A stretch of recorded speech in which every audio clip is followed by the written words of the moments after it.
Hello and welcome back to episode 2 of the DI2 Brompton project, and today's episode is going to focus on the front wheel. He's the Brompton Guy! Okay, so the front wheel differs ever so slightly from the build of the rear wheel, and that's mainly because this hub itself actually requires 2 different spoke lengths. So when you build this wheel, it is really important that you get that correct from the start. Now, I'm not very good at doing all that maths myself, so I partner with Tyre bikes, and you give them the specs you need, and they provide you this lovely practical little slip which tells you how to lace it up and what spoke lengths are required for each side. So on this one, we've got 184 and 186, so pretty close in it. So today I'm going to start on the disc side, which is going to use the 184 mils. So as always, we'll start with what I called the outies. So we're going to pop everything up and see how we get on. Right, and there we go. We have all of the outies put in. So same concept as we put on the other video. It's good practice to try and get the logo. On this one, we've got 2 logos. We've got the Shimano logo and we've got the Deore XT. You can pick which logo is more important to you, but we're always going to aim to get the logo to line up to the valve hole on the rim. So I'm going to aim for the Deore XT logo. So bear in mind, the first spoke is one of the most important spokes. As I explained in the last video also, we want our valve to be down and accessible, so it's important by the end of the wheel build that we've got 2 straight spokes here that don't get in the way of the valve once it's down. So I'll put the first one through and I'll give it a spin to where I want the logo to be. And does it sit straight? Yes, it does. So now from there I can go around and do phase 1 of the wheel build.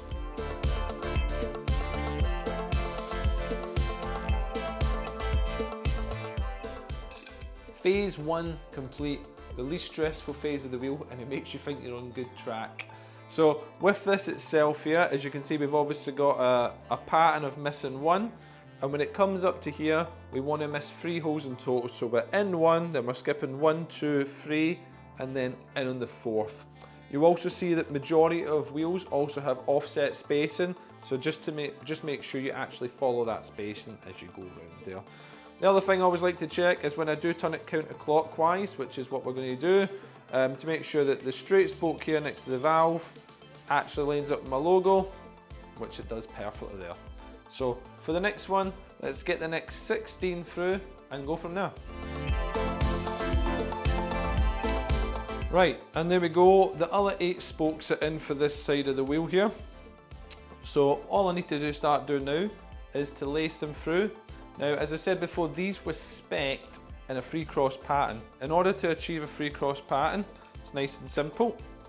So we have our spoke here. Let me get one of them up. So it'll be fine. And what we're aiming for is to cross 3 spokes. So we've got this one here. So the aim will be to go under, and over the end one. So I can go around here, pass it round, under, and then it will match this hole here, like so, and then we'll nipple that up there. So we have an under, so it goes, so this is it here. So what we are achieving is we're going under this spoke, and over this spoke. So this bit will take me a little bit more time, but we have the beauty of our time lapse, so let's get down to it.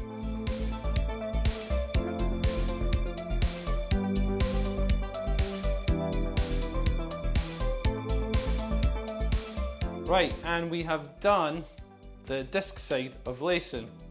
As you can see, we've successfully managed to do a free lace pattern on this wheel. Looks pretty good, just enough play on it. I'll show it now that it's done again here. So obviously, if we look at this spoke here, what makes it free cross is it starts here, crosses this one, so it crosses 1, crosses 2, and then goes over the top of the final one there. And you can obviously see the wheel looks symmetrical. The other thing to make sure is you don't have any of these catastrophically sticking out. if any of the nipples are catastrophically sticking out, it's usually a hindsight rule that you've probably done something wrong, so maybe to have another look at it. Now, as you would imagine, the next part is to do this side here. And again, most importantly, the most important spoke is obviously the one that goes next to the valve. Now, in order to find what this one is on this side here, so obviously we want to go in here, but we want to be able to keep that a straight line. So what we'd look for is here, we'd bring it back and go directly across, and then we know that that is the hole that we need to start with to get our straight in. So let me put all these through, lace it up, and then we'll catch back again once I've continued this side.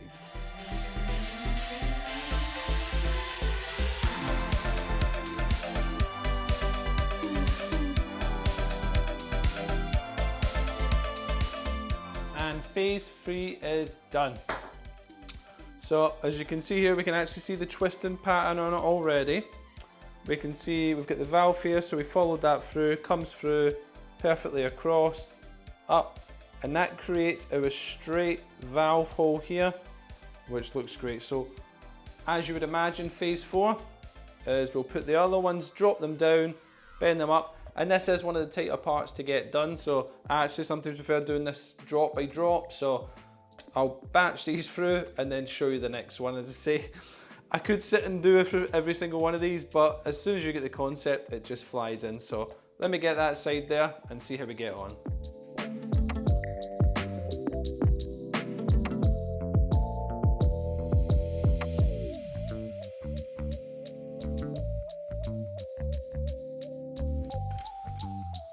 And there it is, a fully laced 3-cross wheel. Don't fool yourself, obviously, as the further you get on in the wheel, the harder and harder it is to bend the spoke crown as it starts to gather tension. That's why I use the screwdriver, and honestly using this to put it on, drop the nipple in, rotate it around, screw it to the side, it saves a world of time.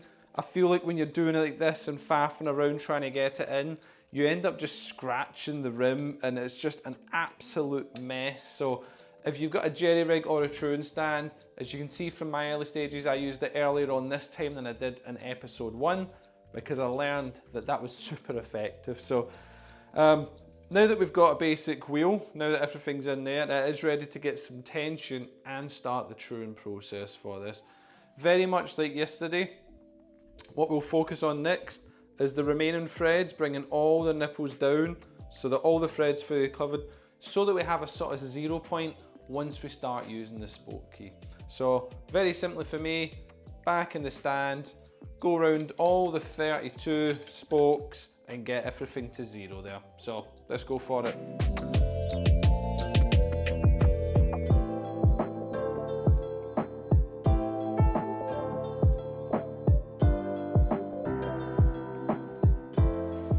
Right, and that is us now at equal thread tension. So every single spoke is now at the very bottom of the thread, and we're now ready to take it to the next step with the spoke key.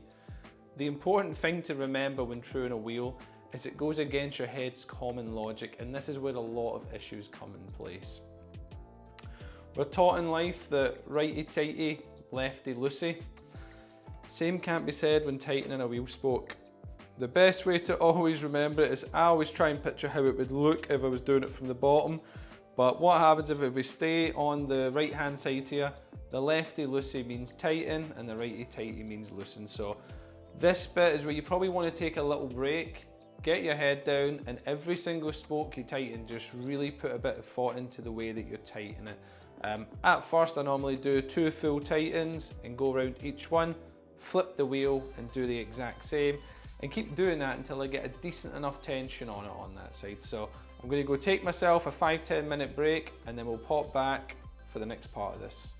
And we are back. So we can now proceed with going around with the spoke key, doing even turns on either side and getting this up to a bit more tension to the point where we can actually get it very close to where it needs to be for true, and we can finish that off once we actually get the frame. So let's go for it.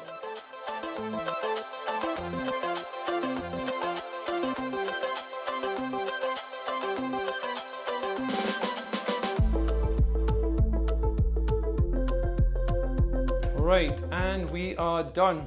The wheel itself is fairly to tension. Still needs a little bit of truing to actually get it right, but I don't want to do much more until I've got the frame. But it does cover the predominant wheel build, which is the purpose of the video, to track the progress. Next, we're going to put some tubeless ready tape on it. This obviously lets it be tubeless ready if I ever so wish. And it also protects the wheel, so nice and simple on here.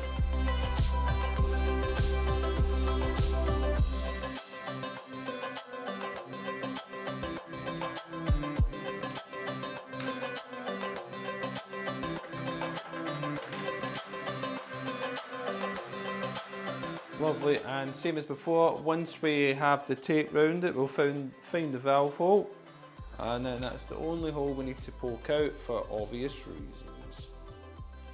This is also where you get to appreciate your handiwork, because you can see there, the valve is right where it should be, between two straight spokes, which is lovely.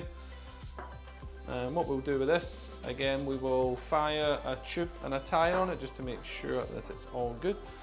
The other thing that I'll do just now is, as I say, we are upgrading this Di2 Brompton project to discs, so we can put its 160 disc on, which in my opinion is quite the upgrade from the rim brakes that the Brompton comes with on there. I'm not going to do these to tension just to get the parts on. Lovely, looks like a serious wheel now, and let's go get a tube.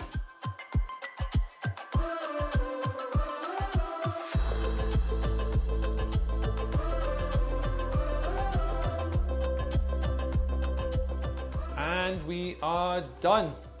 The front wheel is built, and now we have the second part of our puzzle for the Di2 Brompton project. Now, the front wheel was different than the rear. Did it need its full-on video? Probably not, but there was probably enough subtleties, and it's nice following the progress of what's going on that side. The main things to remember that's different from the front, especially on this build, was that we had two different spoke lengths, so it's really important to get that right on that side. So when you do get it, you obviously need to figure out, you need to have your non-drive and drive sides to consider. The nice thing that will be nice in the Brompton for this, we actually get a quick release. I always enjoy a quick release, which is slowly but surely making me probably have to carry less of a kit list when I go on a Brompton ride. But here's the front, looking beautiful, and from yesterday, our rear. Two beautiful looking wheels. I'm looking forward to get my frame to get these on the bike. They just, from first impressions to me, I don't know what you guys think on there, they just really do look quite phenomenal. They are a substantial upgrade from what the Brompton comes with standard. My biggest concerns is probably the weight for the rear. Like, look at the amount of kit packed on that, which we'll cover in a different episode. Really grateful to have discs on the Brompton. For me, that's a major plus. Especially from a longevity. Some people don't like the looks of them, but I also hate the idea of rim wear and just how horrible all that looks. So I think you have your trade-offs, and everyone's a bit different. I hope you got something different from this episode. I hope the wheel build looked a little bit more confident. As always, thanks for sticking around, and I look forward to show you what's coming on episode 3. Enjoy your day. Thank you so much for sticking to the end. If you learned something new, I've got some more amazing dedicated Brompton content up here. And if you liked what you've seen and you want to help support the channel, you can scan the QR code down here. This will take you to my Buy Me a Cuppa page. This page has been set up to let you, the audience, help donate money to me so that I can continue to do some amazing projects.